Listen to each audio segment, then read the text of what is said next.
Welcome to Cat and Jess Talk the Best, where we're going to be talking about IMDb's top 250 movies from April 12th, 2018. My name is Kat. And I'm Jess. And today we are talking about number 165, Finding Nemo, which is an animation adventure comedy film from 2003. This has an 8.1 on 911,933 votes. So the mystery line that we are revealing today is from Come and See. The line was, "No prisoners, no prisoners."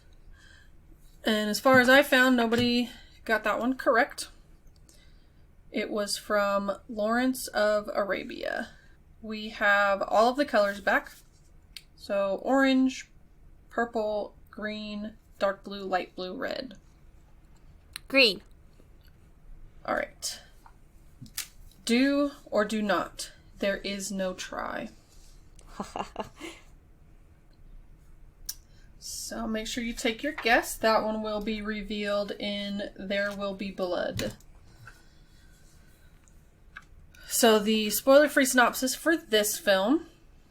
Marlin, a clownfish, is overly cautious with his son Nemo, who has a foreshortened fin.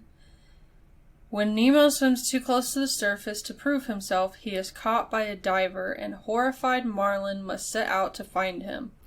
A blue reef fish named Dory, who has a really short memory, joins Marlin and complicates the encounters with sharks, jellyfish, and a host of ocean dangers. Meanwhile, Nemo plots his escape from a dentist's fish tank. Alright, so this is directed by two people, Andrew Stanton and Lee Unkrich. And as far as I looked and checked, this is the only movie they've done together, directing-wise. This stars voice acting Albert Brooks, Ellen DeGeneres, and Alexander Gould. Yep. So the ratings for this... On IMDb, 33.1% of users that rated it at an 8. On Metacritic, this has a 90%.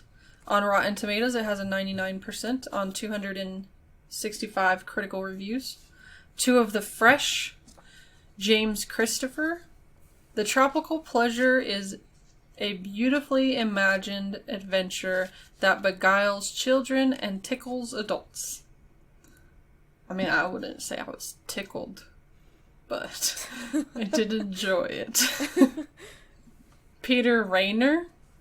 Finding Nemo is distributed by Disney, and it has what the most heartfelt Disney animated features used to have. Rapturous imagery matched with real wit. Yeah, I can see that. The only thing it's missing to make it a true Disney classic is, music, like a musical aspect of it. It's got everything besides that, I guess. Yeah, like all the Disney classics were musicals, so these are two rotten. So Stephanie Zacharek. Finding Nemo works terribly hard for every scrap of charm and humor it imparts. I don't think so. I don't think so either. I guess they don't get that sense. They don't have that sense of humor. I don't know. Yeah, you just gotta think like a child, really. Oh, there's some other stuff that's not child-related. Oh, no, I know. But for the most part, that's how it is in every Disney movie. Every Disney movie has stuff for adults because they know adults are going to be watching it with their children. But for the most part, it's just for kids. Yeah. So then Steven Snyder. Unlike the greatest children's films, I never once forgot who the target market for Finding Nemo really was. I don't know, I feel like I know all of them are for kids. Yeah. I mean, what does he consider, like, the greatest children's films? Yeah. I want to know his greatest children's film list, because I feel like literally every kid's film I know is for kids. Like, I could tell when I'm watching it. It's like, well, that's what it's meant for, really. Yeah. So, the consensus. Breathtakingly lovely and grounded by the stellar efforts of a well-chosen cast, Finding Nemo adds another beautifully crafted gem to Pixar's crown. That is true. Yeah. All right, so the money. The budget for this film was $94 million. Opening weekend, it made $70,251,710. Domestically, it made $380,843,261. Internationally, it made $559,500,000 for a worldwide total of $940,343,261. The top lifetime gross adjusted to 2020, it is number 60. Top lifetime gross not adjusted, just kind of there, it is number 43. Top lifetime gross for a G/PG movie, it is number 14. And then top lifetime gross for just G-rated movies, it is number 4. It's pretty good. Yeah, it made lots of money. So the awards. This did win 1 Oscar. It had 49 other wins and 62 other nominations. So the Oscars, the one that it did win was Best Animated Feature. And then it was nominated for 3 others. Best Writing, Original Screenplay, Best Music, Original Score, and Best Sound Editing. And then the Golden Globes, it was nominated for Best Motion Picture, Musical, or Comedy. And then the BAFTAs, it was nominated for Best Feature Film. And it was also nominated for Best Screenplay Original. But it did not win any of those. So you can only guess like what the rest of the awards are. They're all for the animation and all that. But it's a very good movie. Won lots of things. So, initial thoughts. I don't remember the first time I've watched this. I just know I've always loved this movie. I always have. And, like, me and my brother have a running joke with this movie, too. Like, one of the lines Dory says, we say to each other across, like, the room to each other, and we know exactly what it's from. So, it just helps. It's just a nice connection there. Yeah.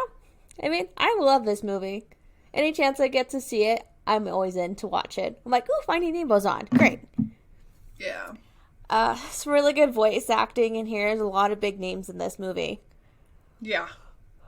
I love the animation style. It is. It's amazing. Yeah. Especially underwater. With all the animation with that. So, yeah. Overall, I love this movie. Yeah, me too. I don't remember when the first time I saw it either. I do remember that me and my brothers, when we were little, would like always say lines from this movie. Like just so many of them that we would say. And I remember my cat had kittens not long after this came out, and I named one of them Escape. Yes. Because it just kept trying to run away from where we had them at. So that's why I named it that. And See, that's funny that you said that, because that's the line my brother and I say to each other. I really enjoy this movie. It's a lot of fun. Like you said, there's great animation, great voice acting. It's just all around really good. Boiler alert! Boiler alert! Boiler alert! Boiler alert! Boiler alert! Boiler alert! Alright, that was your warning. If you haven't watched the film yet, then stop listening and come back after you've watched it. So we start off and we see a couple of clownfish. And they're looking at their home and stuff, which is an anemone. They're just kind of observing their home and talking about like the future and their kids and stuff, because they swim down and we get to see their eggs. And there's like Coral, she's the girl. She says there's like 500 of them. And they're talking about like names and stuff. And she says that she wants some of them to be named Nemo because she likes that name. So Marlin, which is the boy fish, he says, alright, well, we'll name one of them Nemo, but then the rest of them are going to be named Marlin Jr. It's like, this have to be Marlin Jr., this have to be Coral Jr. Yeah.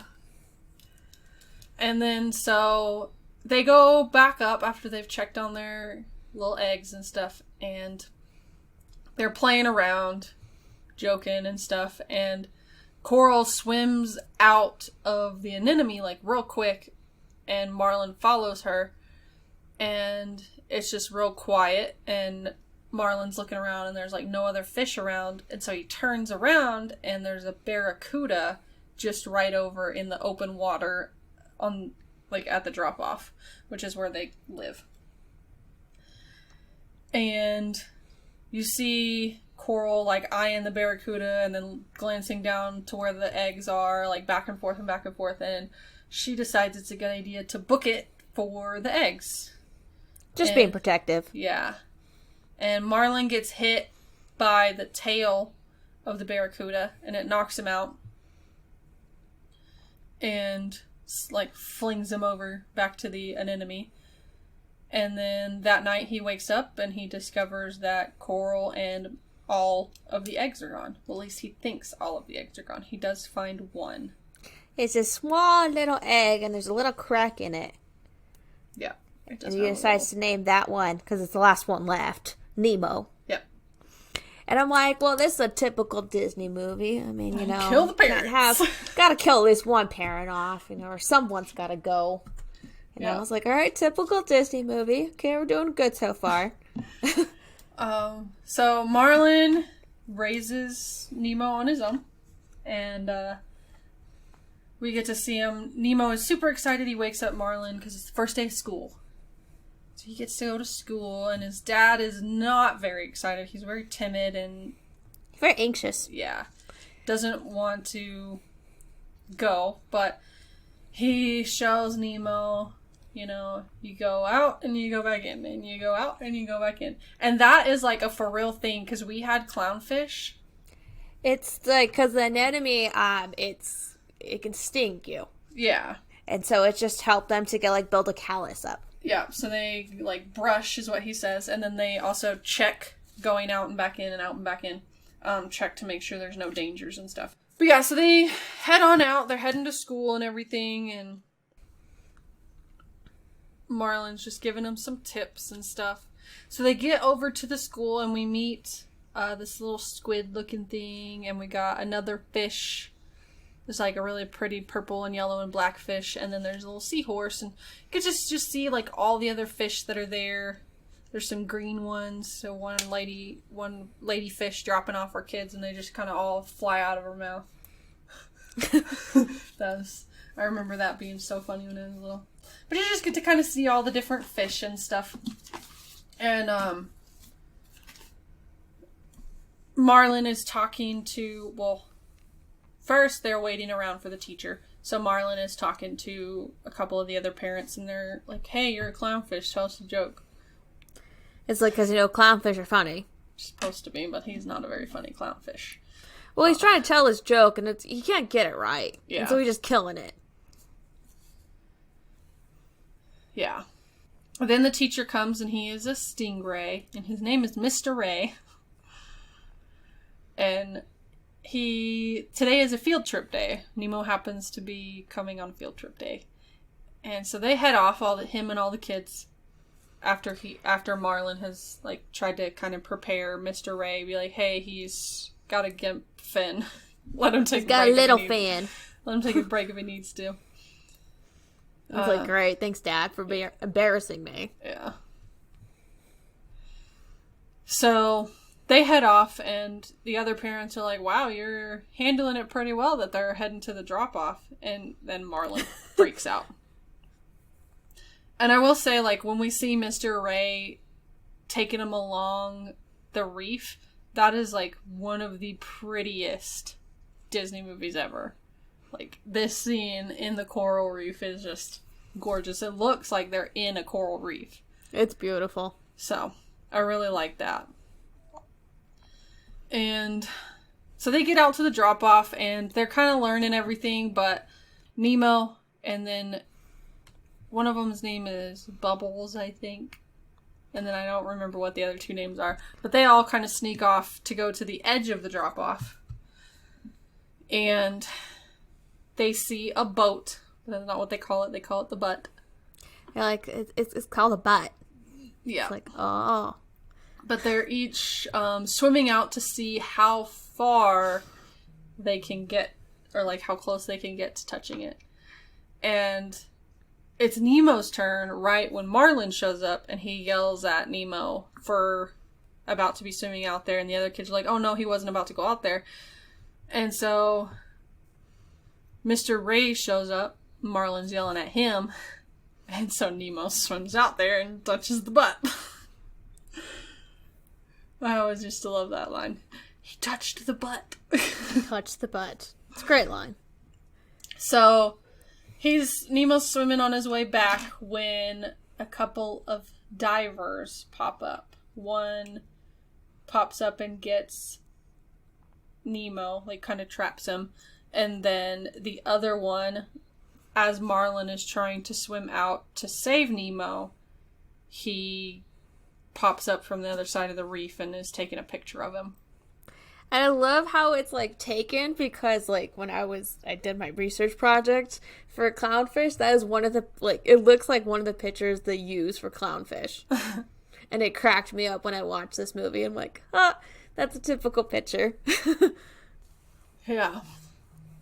So Marlin gets kind of stunned, I guess, because the flash of the camera. And so he sees that Nemo has been taken, and so he keeps trying to follow the boat, swimming in, like, the wake of it. Because he gets there right when it's about ready to take off, and so the motor starts up and pushes him back, and so he's chasing it. And he's chasing and chasing and chasing it. And Nemo's put in this cooler, kind of, and as the boat is going, one of the scuba masks gets knocked off. Yep. And it just falls and falls and falls. But Marlin doesn't see this quite yet. So, Marlin is swimming, and he eventually loses the boat. And so he swims down, and he's, like, begging anybody and everybody down there, have they seen a boat? And he bumps into a tang. That's what that blue fish is. There's a blue tang.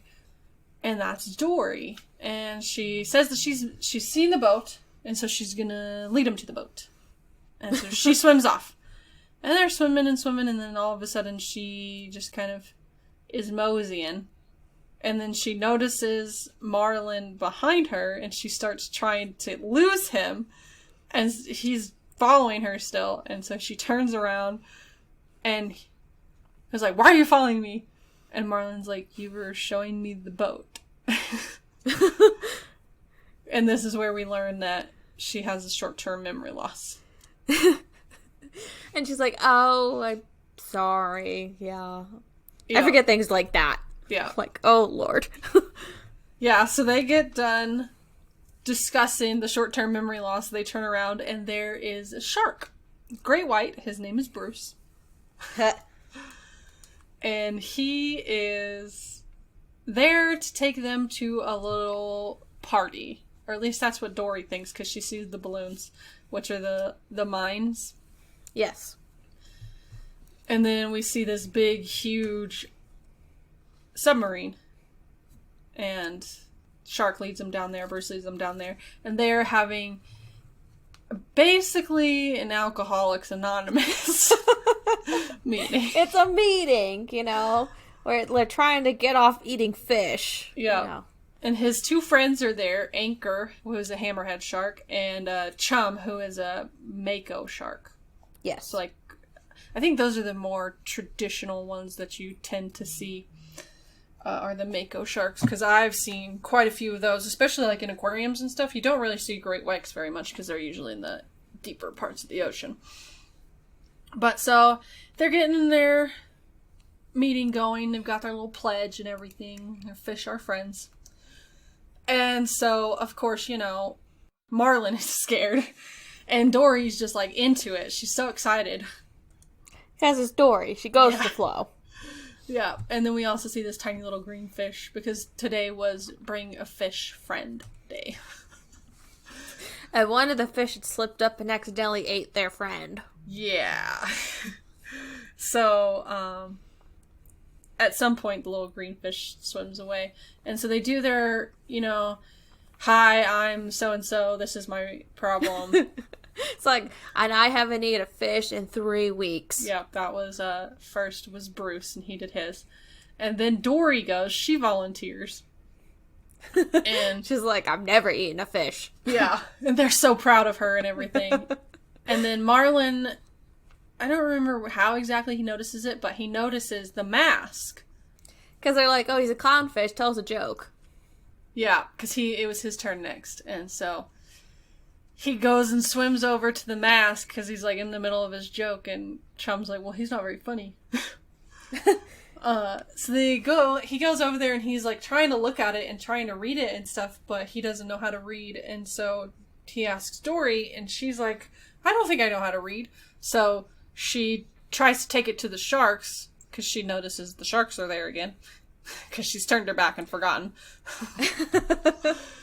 So she asks the sharks, but Marlin tries to get her not to, so they're kind of like tugging on it in opposite directions, and it slips and cuts Dory's nose, and that makes Bruce go crazy because the blood comes up and he smells it, so he's got that bloodlust that sharks have. And he takes off after him, and they're running, swimming as fast as they can to get away, and they end up in this like end room, and there's I don't know what the thing is called, but it's like a door turner on the doors in submarines. And yeah. Dory's like reading it because they had closed another door and they're trying to find a way out, and that's where we get the escape line. Escape. And she's like, it's funny, it spelled just like escape. And then Marlin's like, you can read! So they take off out that door and then end up in this little torpedo well where Bruce has them cornered. And at some point, the mask ended up in Bruce's mouth when they were running. And so they've got to figure out how to get out of this torpedo well as get the mask from Bruce's mouth. So Dory releases the torpedo. And it ends up in Marlin's mouth, or not, it ends up in Bruce's mouth. Marlin grabs the mask as they're fleeing, and Bruce chucks the torpedo, and it hits a bomb. It goes in the minefield, and it's just going to start exploding. Yep, so they, yeah. So, that's all we see of that for a couple minutes. We get to see where Nemo went next. He is put into a fish tank. At a dentist's office, yeah. Yeah. And he's in this fish tank, and he's, like, seeing all these other fish in there. And he's, like, calling out for his dad. Yeah. He's like, where's my dad? And they're like, oh, he's probably still back at the pet store. And he's like, I'm from the ocean. Yeah, they're like, pet store? And one of them, which one is it? The pufferfish. He's like, yeah, like, I'm from Bob's Pet Mart or something like that. Yeah, they name all these different, like, pet stores. Yeah. He's like, yeah, I'm from the ocean. And they're like, oh my god, he has not been cleaned yet. Yep.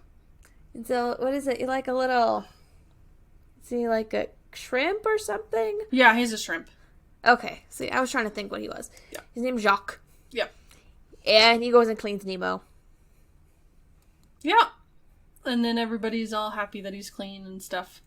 And we get Pelican, he flies in. His name's Nigel. Yeah, all these fish, though, they got problems. Because we got the pufferfish. I couldn't really... Because they're all, like, supposed to represent some sort of psychiatric problem. Because that's... Disney loves that. Bloat, he's the pufferfish. And then we've got Bubbles, who, he's obsessed with Bubbles. He is. He's a yellow tang, so he's just like Dory, but yellow instead of blue. And then we've got the purple fish. His name is Gurgle, and he is a germaphobe.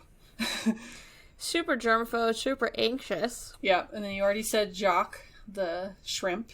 And then Deb, she is a black-tailed humbug. I don't know what kind of fish that is. That's just what it says.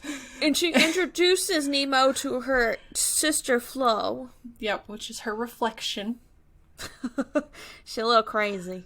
Yeah. And then we get the pelican, like you were saying, Nigel. He comes and he likes to talk to the fish. He talks to them and they're like talking about like what the dentist is doing. Like all these technical terms. I'm like, you've been at a dentist office long enough to know that. Yeah. And they're all talking to him and stuff, and the dentist eventually shoos Nigel away. And the other fish tell...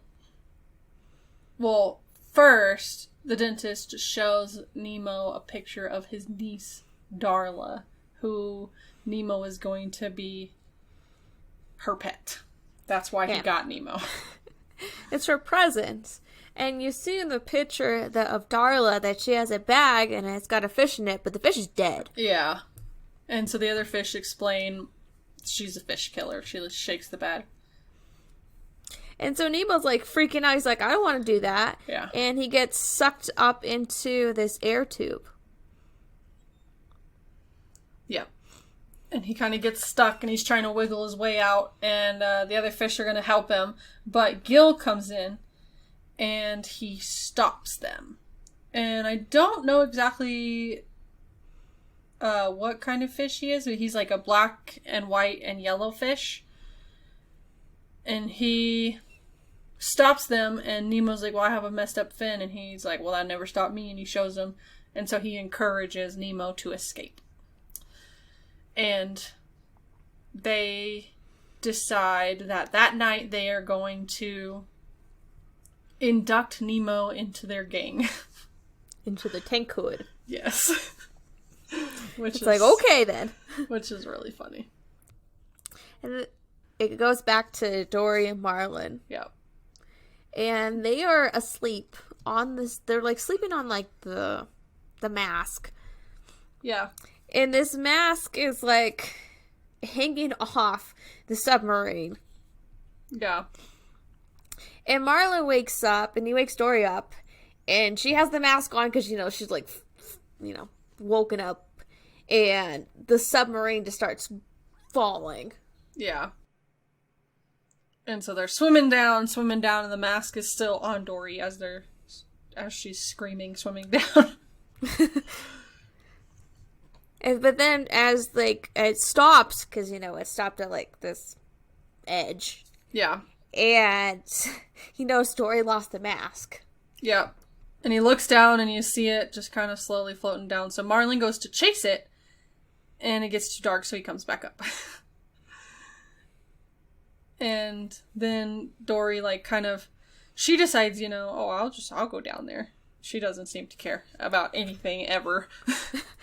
No, and Marlin's not going with her. And so she comes up and just convinces him to come with her. Yeah. And so they go down there, and it gets real dark, and she's just kind of talking, and then she, it's dark, so she can't see Marlin, so she forgets that he's there, and he starts talking, and she's like, oh, are you my conscience? And so then there's that whole little thing where he's talking to her as her conscience and stuff, and then they see this little light. It's like dangling, like right in front of them. Yeah. And like Dory wants to touch it, everything, because it's so entrancing, and it slowly like moves away. Yeah. And it like gets closer, and you see it's like this evil looking fish. Yeah, it is. I believe that is an angler fish. Yeah. I think that's what those are called. I remember after this movie, I was fascinated by those because I'd never seen one before. Because, they live down in the deep, dark part of the ocean. So I, was always looking at pictures of those fish because I thought they were so cool looking. And They're deadly little guys. They're pretty big, but they're deadly. So they have this whole big thing where they're trying to get away from this anglerfish. And also Dory is like trying to read the mask because they find the mask down there as they're running away.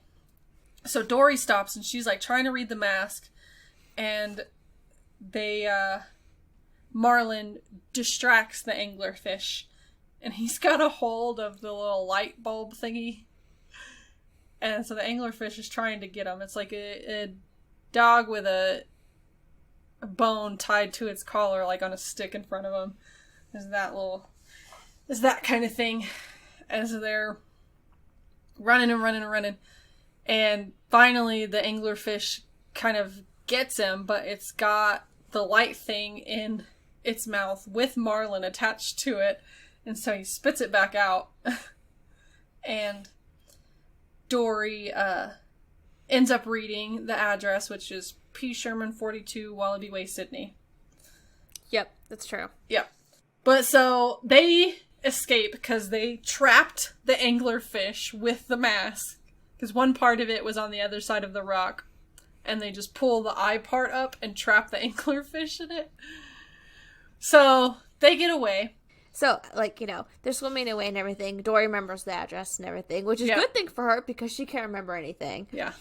And so it jumps to over Nemo. He's in the little fish tank, and he's laying in, like, this little house. He's asleep. And he gets awakened by Jacques. Yep. Who leads him to this volcano thing they have in the fish tank. And these other fish are like, it's like a ceremony, like chanting and everything. And they hit him with like leaves as he's going up. Yep. And he has to swim through this ring of fire. Yeah. Which is just a bunch of water just like bursting through. Yeah, it's just the bubbles at the top of a volcano thing. And he gets through and everything. And they give him the nickname Sharkbait. Yep. And so he's like... Gil talks to him, and he's saying that, you know, we're going to get Nemo out. Yeah.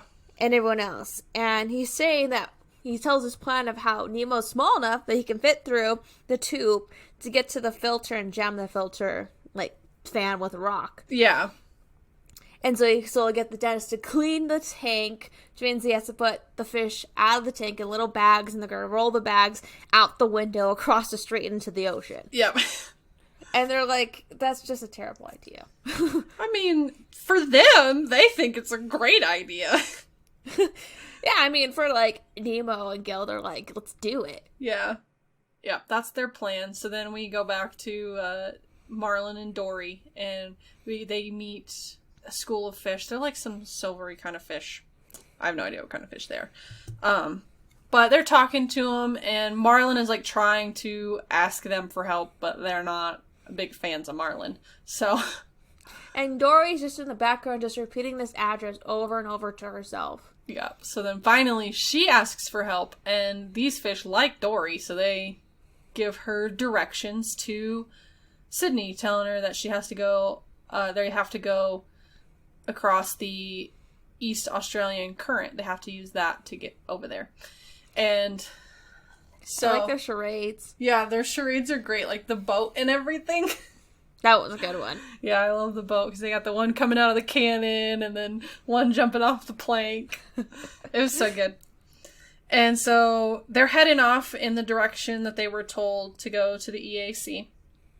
And as they're leaving, they stop Dory, and they're like, if you come to this trench, swim over it. Or not, don't swim over it, swim through it. And Dory's like, okay. But of course, she's not gonna remember that.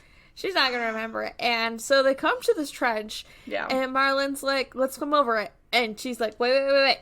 I have an inkling. That way she'll swim through it instead of over it. Yeah.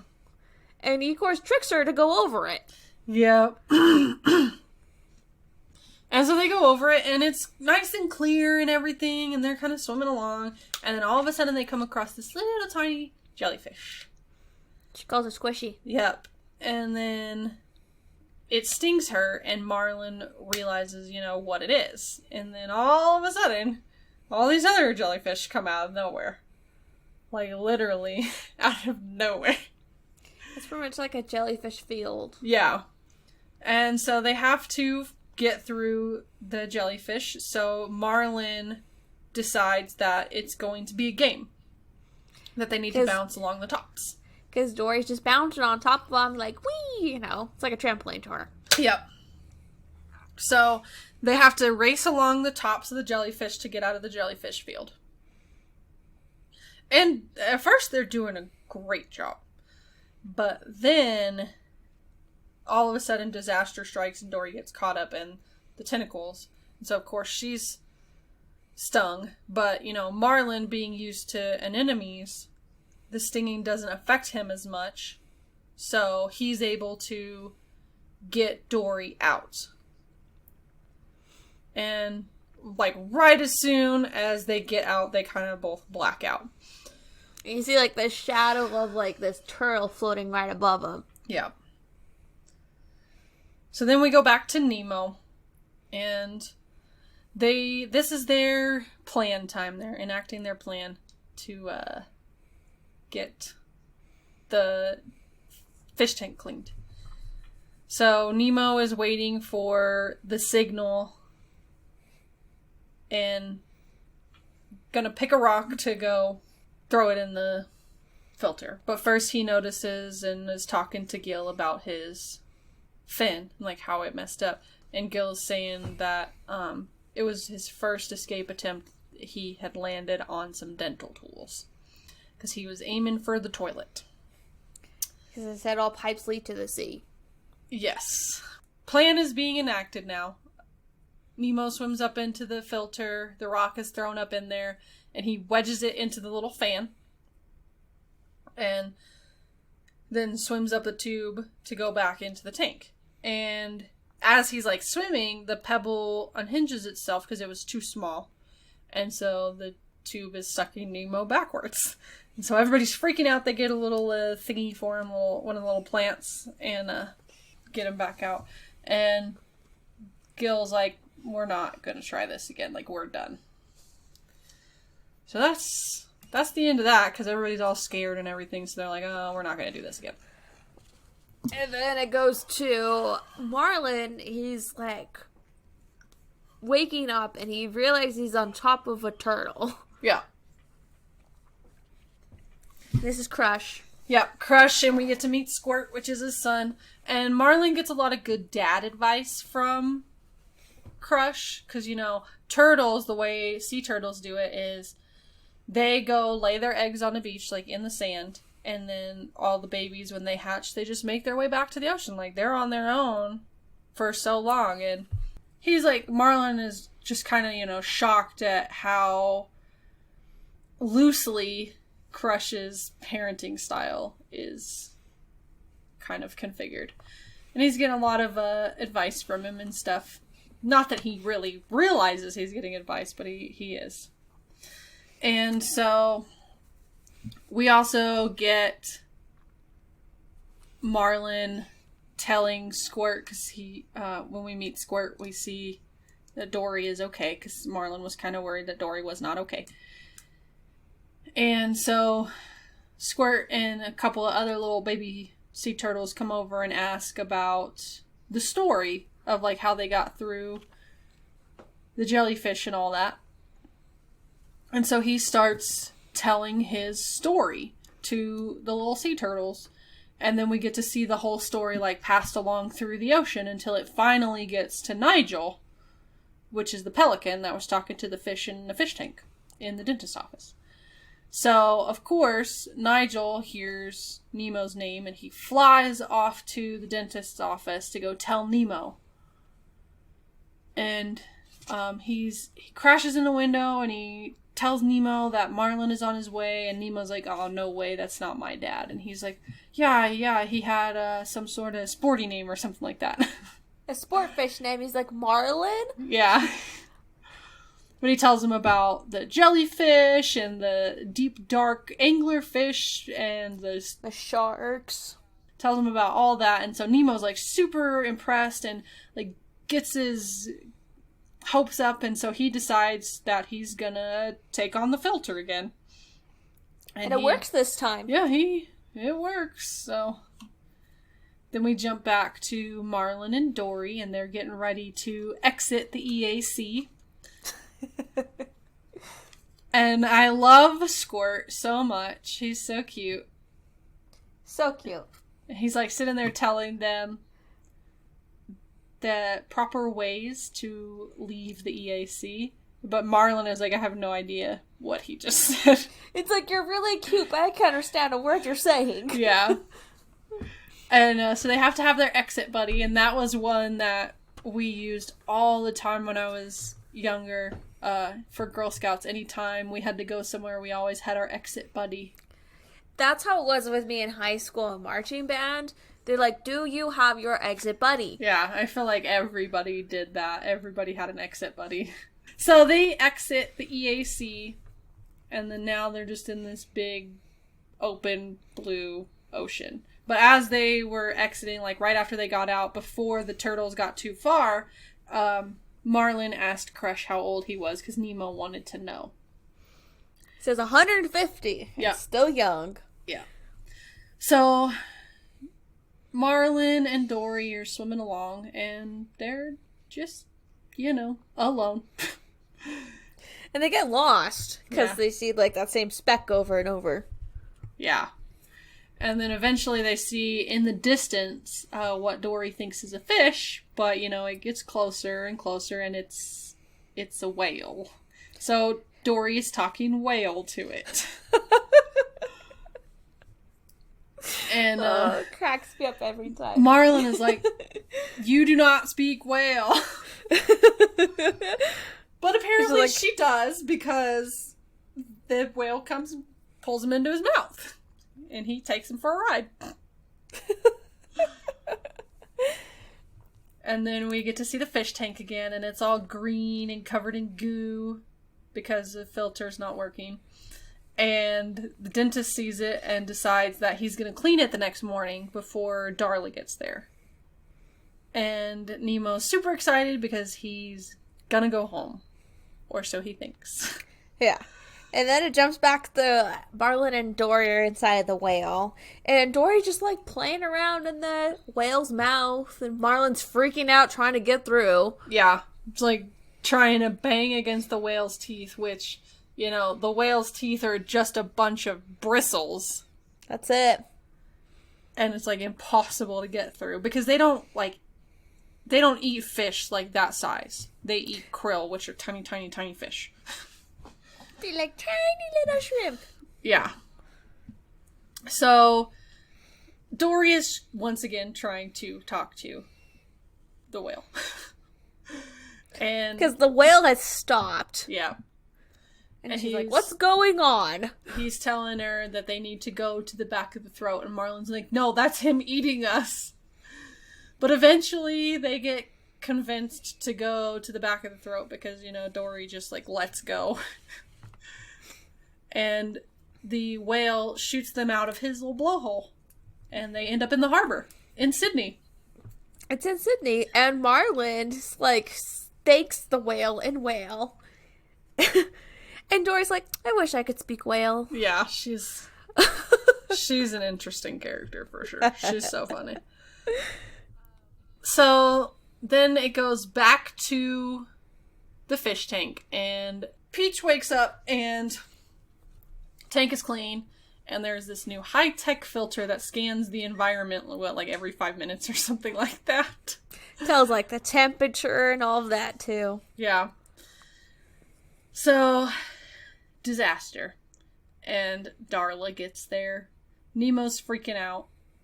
They're all trying to protect him and hide him and stuff, but he gets caught in the fish net, and so all the other fish jump in the net and swim down to pull the net out of the dentist's hand.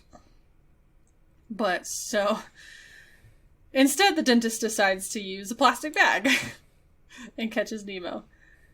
And then when Darla comes in, she's about to get the bag, but dentist looks down and Nemo is swimming upside down because he's like, oh, if I do it this way, he'll put me in the toilet and I'll get to go. Because he's like, oh, I'm just going to pretend I'm dead now. And while this is going on, you see that,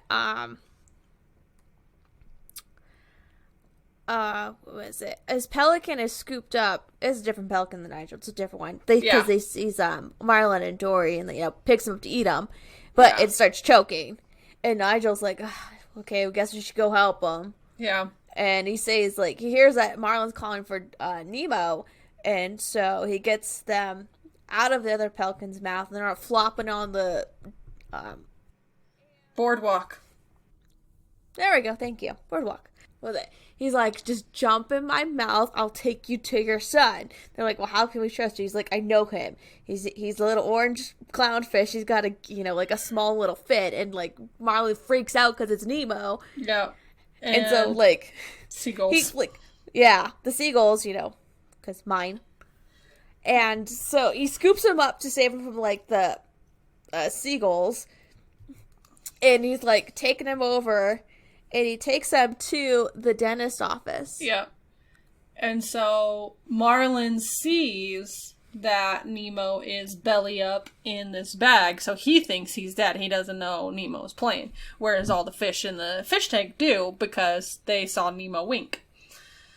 And then all chaos just breaks loose. Because Marlin like pulls the tongue of Nigel to get in to the dentist office because he's like, just go in there. And so Nigel's like flying around the dentist's office, fish are flying everywhere, Darla is screaming, the dentist is chasing Nigel, and it's just complete chaos. Yeah, and Gil had gotten out of the fish tank to help Nemo. Yeah. And so they're both over there flopping on the dentist tools. And so Gil uses one of the dentist tools to flip Nemo into the sink. Yeah. And so he gets through the pipes and stuff and down into the ocean. And Nigel takes Dory and Marlin back down there because, they're defeated. They think that he's dead. Nemo's dead. And so they're back in there and Marlin's just like, well, now I'm going to head home. And Dory's like, well, what about me? What am I supposed to do? And so she's like, I love her little speech there. It's one of my favorite lines in there, so I won't say it. But she's like trying to get him to stay stay around her because he helps her out. Yeah. She remembers things better. Yeah. And so. But he leaves anyways. Yeah. And they're swimming along, or he's swimming along, he's left, and then Dory's kind of swimming along. And we also see the pipeline and these crabs, and they're snapping at the water coming out of the pipeline because that's where they get their meals. And Nemo comes out, but he luckily gets away. And he's swimming around looking for his dad, and he finds Dory swimming, and she's lost. She can't remember anything. And so Nemo's like, well, I'll help you. And so him and Dory are swimming around and everything, and both they're looking for Marlin and stuff, and then she realizes who he is, and she's like, oh! She's like, you're Nemo! Yeah, and she's like super excited and everything. And then we see her, they're swimming in the direction that Marlin went in, and they get caught in a net. A big, huge fishing net. It's like, well, because Nemo and Marlin are reunited. Yeah. And so Nemo has his idea from the fish tank to have everybody swim down. So she's like telling them, swim down, swim down. And even Dory is telling everybody on the inside to swim down. And so they all swim down, and eventually that breaks the thing up top that's like holding the net from the boat, and all the fish are free and everything. And there was such chaos that Marlin thinks that Nemo is dead because he's like laying down there in the bottom of the net. He's like, but he's okay. Yep, he gets up. He's fine. And So they kind of, just go on their way. Nemo learns about everything that Marlin did, and Marlin tells him, sea turtles can live to be 150, because he met one, and it was 150. And so they all head back to the reef, and they get to live together and everything. Yeah, Marlin's like waking Nemo up for school and everything, and he actually gets to tell the joke correctly this time. Yeah. And Squirt's in the class too, because Yep. he's an exchange student. Yeah. From the EAC, he loves to say that. And the sharks bring Dory back because, from their meeting. Yep, she goes to the meetings every week, even though she's a fish. She's a fish. She doesn't need to go to a meeting where she, to stop her from eating fish. Yeah. And as the school of fish is heading out, Nemo comes back and gives Marlin a big ol' hug. Yeah. Yeah. And then right before the credits, we see back in the dentist's office, he does not like his new filter because it doesn't work anymore. So he's got all the fish in bags, and they roll themselves out the window and down to the harbor and out into the ocean. And then they're like, well, now what? And they do get out of the bags because, there's a puff of fish. So all he's got to do is puff up. So, and then... That's pretty much, yeah. There's just the post-credit scene, which is, the tiny little fish that was Chum's friend. Or, Yes. Not Chum's friend, Hammerhead's friend. I don't remember his name.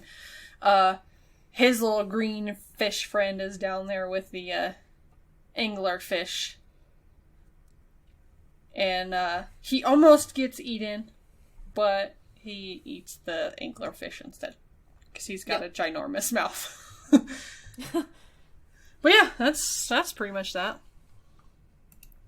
So the music for this is by Thomas Newman, and he is known for Skyfall, the James Bond movie from 2012, 1917, which was one of the Best Picture nominees from this past Oscars from 2019, American Beauty from 1999, and Tolkien from 2019. The first thing that he ever worked on was The Paper Chase in 1979. That was a TV show. And then a couple movies that he's currently working on. The Little Things, that's going to be coming out in 2021. It is a thriller crime drama. That's all I could find about it. Don't really know what it's about. And then Let Them All Talk from 2020, or that's going to come out this year in 2020. And it is a comedy drama film. And they did have a couple of actors on there. Meryl Streep was one of them going to be in that movie. So, I feel like the music was really well done in this. Like, It goes well with the underwater theme. yeah, I think they did a great job with it. So, I enjoyed this music. So next time, whenever we have this guy again, at least we know that we'll enjoy the music. And I have seen 1917 and I have seen Skyfall, so those are a couple movies that I can vouch for. Like, this guy, anytime I've ever seen a movie with his music in it, he does a really good job. So he's one of those that if I see his name on a movie, I am inclined to go see the movie because I think he does a good job with the music. So He's also related to another composer, Randy Newman. oh, yep. That's all for the music. Comparison. There is a sequel to this. It is called Finding Dory. And it's really about Dory. She's still hanging out with Nemo and Marlin. And we kind of get her little backstory, and it's her trying to find her family. And that's all we're really going to do because I decided that that's going to be one of my movies for the Disney event next year. Sweet. Yeah. So yeah, and then there is a couple of Disney World rides. Well, one of them is a ride. The other one is called Turtle Talk with Crush. So the ride is called The Sea with Nemo and Friends. And it's kind of just like the same little plot here in this movie. Except for it's a really cool ride because you're in like the little shell. I don't know. The little seat things that you're in for the Haunted Mansion, those little seats. It's just like that, only they're shells. And you get to go through the aquarium, and it's cool because they have little projectors that project the images. So you really get to see Nemo in with other fish. And everybody's just kind of looking for him. So that's a really cute ride. And then there's Turtle Talk with Crush, which I have only done once. And we actually got to kind of it was my first time at Disney World. I was 13, so it's been a while. We got to do the Turtle Talk with Crush, and then we did kind of like a behind the scenes thing because it was a Girl Scout trip. So we had enough of us that we got to do this like little class thing. And Turtle Talk with Crush is kind of like the Monsters, Inc. laugh floor, only instead of jokes and stuff, you get to learn about ocean animals. So that's really cool. And then the experience that I got to have is we got to go back behind that stage and have a one-on-one with a couple of the aquarium people, like a couple of people that know a lot about the animals that are in the aquarium. And we got to learn about a bunch of different food that they feed the animals, and we got to play some games and stuff. So it was a lot of fun. It was really cute. I like the Disney World interactive stuff with Turtle Talk with Crush, and then the Seas with Nemo and Friends. Those are both a couple of cute little things. And then that's really all the comparisons. There's not really anything else to compare it to. So a couple of trivia, like we were talking about, the all drains lead to the ocean. That is not entirely true. There are, like, when I was growing up, my house, the drains did not lead to the ocean. We had a septic tank. So all drains led to the septic tank. Which don't go into the ocean.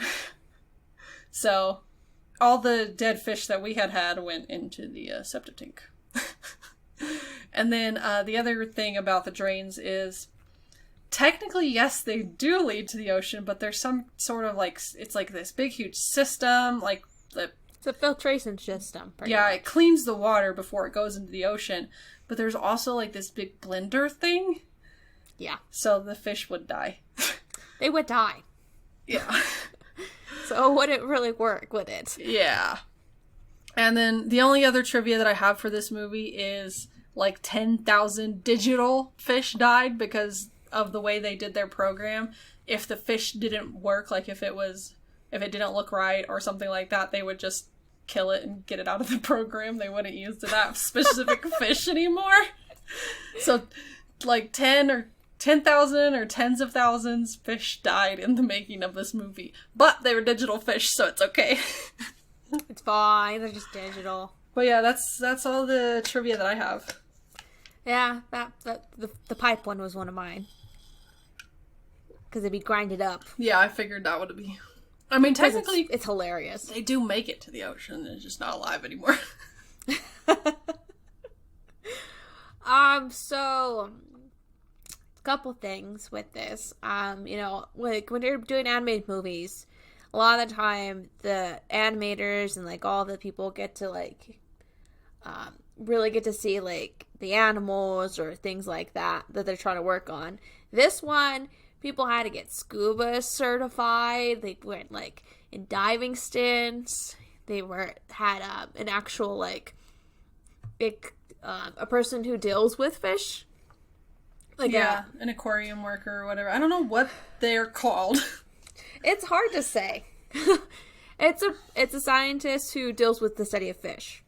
A marine biologist, we'll call him that. Sure. That's a real job. Yeah, that's true. I mean, so they did all that stuff before they even like got started. Yeah. With that, the water, I remember this back from like a long time ago when I read this, that the water was too realistic. Yeah, I remember hearing about that. It was too realistic, and so they had to like simplify it, I guess. Or, like they did too good of a job. They had to like dumb it down a little bit so they could look like it's still an animated movie. Yeah. Like, that's crazy. They did so well at animating water. Yeah. And speaking of that, single frame took 4 days to animate. Yeah.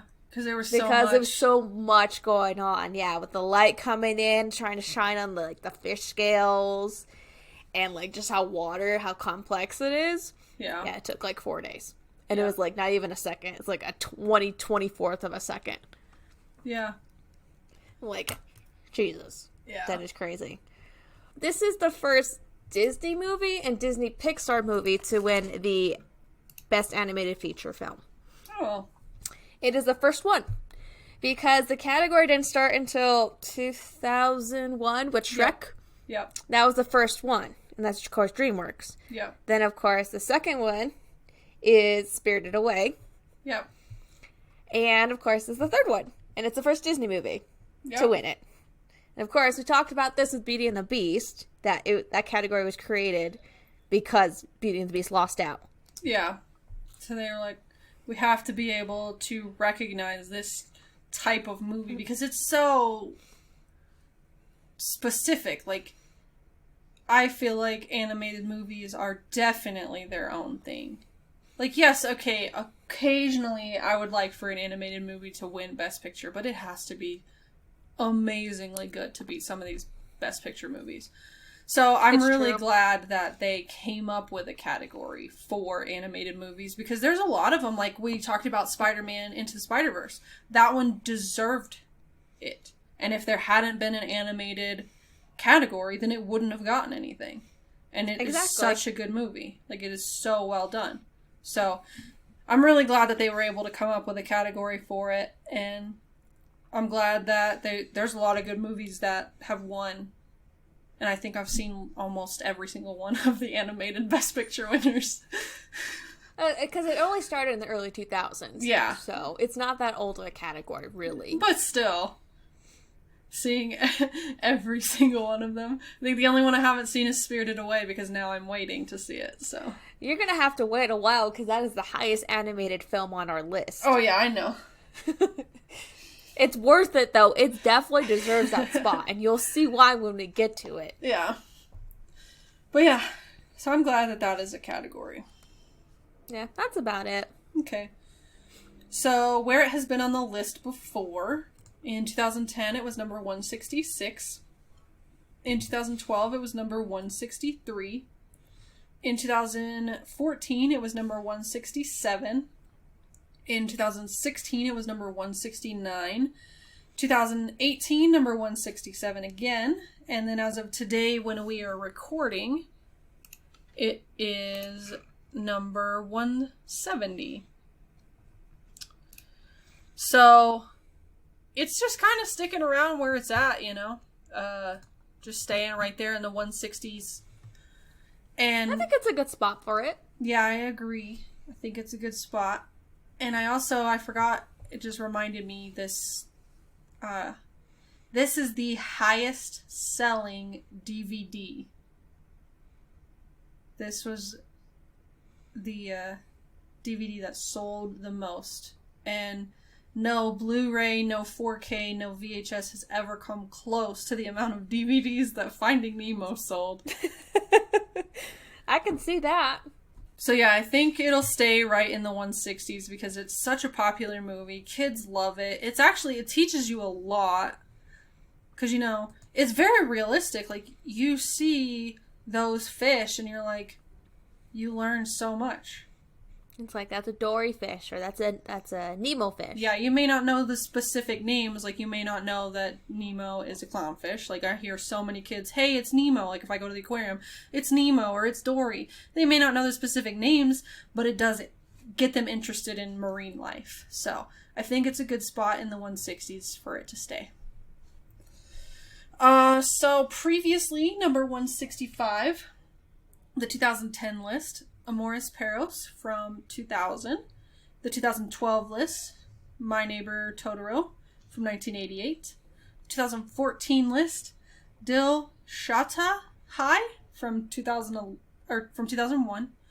2016 list, Gone with the Wind from 1939.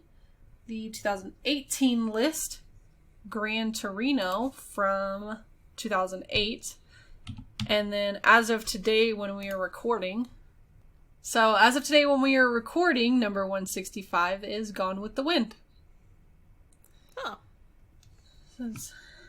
So, a lot of those on our list, and we will be watching or have watched, but the Dil Shata Hai, not quite sure what that is. I think it might be a Hindi movie. But that one's not on our list. That's not one we will be watching. So yeah, I think some good company there. So our podcast trivia, like you said, this is the first film that we've had from these two directors, Andrew Stanton and Lee Unkrich. Actor-wise, we have a lot of these. Allison Janney, we had her before in The Help. She was Skeeter's mom. She played Peach, so the starfish. We will be having Joe Ranft. I don't know if I said that right.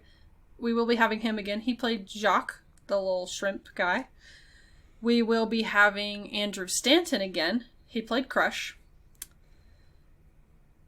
And then also Bob Peterson, we had him in Monsters, Inc. In this, he played Mr. Ray. And then a couple more that we will be having again, Bruce Spence and John Ratzenberger. We will be having them again. So quite a few. You forgot one. Oh yeah, I didn't even click on him. Willem Dafoe, we will be having him again. Because now I found his dang name. Oh, the other movie that we had Willem Dafoe, and I don't know why we forgot this one. Platoon. But yeah, so quite a few actors that we've had, and quite a few that we'll be having again. This is the third movie from 2003 that we have had. The other two were Memories of Murder and Kill Bill Volume 1. And then, animation-wise, this is our 11th animation movie. Or animated movie because of our events. And then votes-wise, this is our fourth highest voted film that we've seen. It's just below Kill Bill Volume 1, and then Pirates of the Caribbean and Shutter Island. Those are our top three. So this is number 4.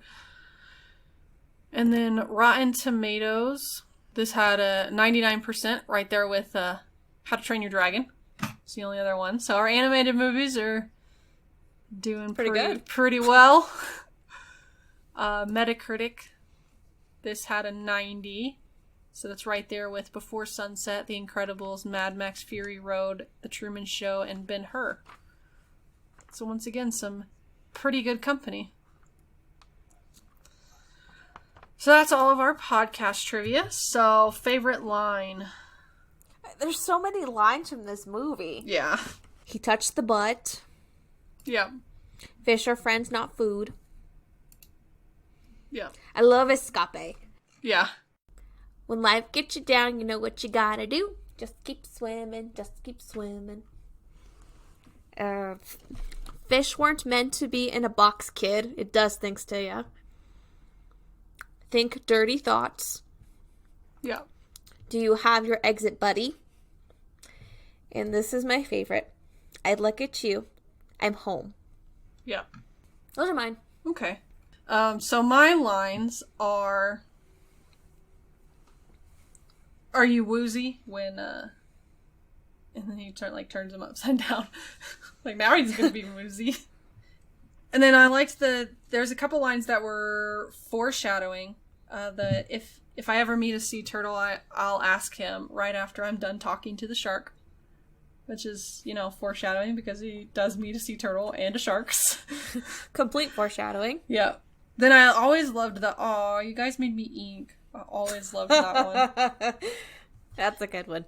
Then the other foreshadowing, and this is for the second movie it's foreshadowing for, it runs in my family, or at least I think it does. Where are they? The sharks talking to each other about something. I don't remember what they were talking about, but one of them goes, probably American. I always crack up at that line too. I'm like, well, true. Hey, Mr. Grumpy Gills. I love that line. Do you have your exit buddy? And then I like the reference to Moby Dick. How do I taste Moby when he's... Yeah, that made me laugh too. Yep. So those are ones I have. Did I pick last time? Let me look. I think I did. Yeah, you did. I think I'm gonna have to go with Do You Have Your Exit Buddy? Classic line. Gonna have to go with that one. So what is your rating? I'm giving this a 9. Okay. It's a solid 9 for me. It just fits well with my 9s because I was looking back. I'm like, okay, what's are in my 9s? You know, I have like Logan, I got Beauty and the Beast, and I'm like, it fits well with those. Yeah. It really does. It's not quite a 10 for me, but it's like in the 9s area. Yeah. Like I said before, great animation, great acting, love the story, love like all the funny lines. So it fits with my 9s. Okay. So for me, I am also giving it a 9. And I really think, like, my only complaint that kind of puts it in my 9s, other than the fact that it just fits there, is that, yes, everything is animated so well, but because everything looks so realistic, the people are kind of like a downside of this, animation-wise. Like, I feel like the people aren't animated up to the standards of the fish and the coral reef and all that, so I'm just like, that's like the only thing that I can use to put it down at a 9, really. I understand that. I do. Because I was like trying to think of a reason, because it just like, for me, it just fit with my 9s, but then I was like, you know what, it's the people. The people are not animated up to the standards of what everything else is animated at, so. That's understandable. Yeah, that's a 9 for me. So, our next film is The Thing from 1982. This is the second version of this film, and then there's a third version, and then there's also a book. The book is by John W. Campbell Jr., I believe, and it's just a super short little book. It's like 60-something pages. At least the one I have is like 65 pages. Just a little short novella. And then the original one is called, I don't remember what it's called. The Thing from Outer Space, I believe. And it's like from the 1950s, like 1959, I think. Somewhere in the 1950s. Right. And then there was a remake / kind of prequel type one that came out in 2011, I believe. So we will be hopefully discussing all of those other editions in our comparison when we get to The Thing. And then also we will be having a guest for The Thing. My friend Bryson, he really loves that movie. So when he was saying something about wanting to come on, I was like, well, how about The Thing? Because I know you love that movie. So he's going to be coming on for that one. So we will have that one out. Not next week, because next week we will be having our Disney event. So on May 9th is when The Thing will be coming out. So make sure you look for that one. And then, like I said, next week is our Disney event. It will be out on Thursday. So no episode on Saturday next week, just our one on Thursday. And the 2 movies that I picked are Lilo and Stitch from 2002 and Oliver and Company from 1988. And I picked Mulan from 1998 and The Hunchback of Notre Dame from 1996. Yep, so make sure you check that out on Thursday. We'll have 4 episodes and we'll release them each hour starting at 6. So make sure you check those out. And then our special monthly episode for premium and Patreon members will be coming out on Wednesday. And it is Attack of the Clones, which is one that Jess didn't want to watch again, but I already did my 2, so it's her turn for her second one. Yeah. If you would like to become a premium or patron member, the links are in the show notes, so you can check that out. You can do that for just $1 a month. If you just want to check out the Star Wars episode, the Attack of the Clones, you can pay just $1 to get that one.